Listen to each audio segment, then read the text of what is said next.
So the next resource I'd like to share is called edPuzzle. So edPuzzle really is a way of revolutionizing the way that you use video instruction and really increasing engagement as students watch video lessons.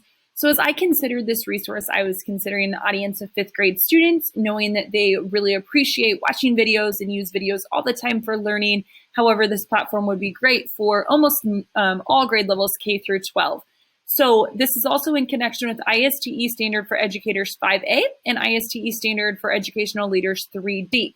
So looking over now on edPuzzle, you'll see once we get into edPuzzle, I've signed in with my school Google account so that I can connect to my specific school as well as connecting to my Google Classroom. So you'll see resources created by individuals. However, you also can have resources created from popular channels. So I use Khan Academy a lot for direct instruction for my students or for students to learn. So if we're working on a skill such as adding decimals, I may search for adding decimals lessons from Khan Academy. So it's going to pull up lots of different lessons here for me to check out. So I might find this lesson on adding decimal word problems to be very useful. So I might watch this video, but then decide I really need students to pause and solve some of these problems throughout.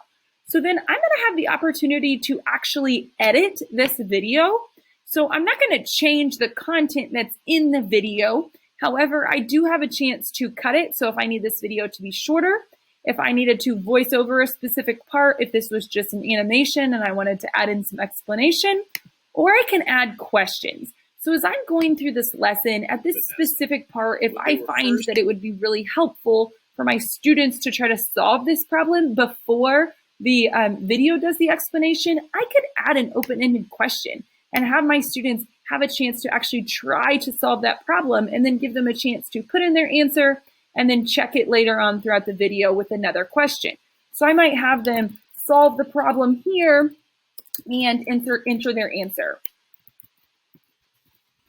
But then what you're going to see here is once I've added that question, it's going to add a little point here. So as I'm watching through this video and I get to that point, the video is actually going to pause and it's going to have the students answer that question before moving on.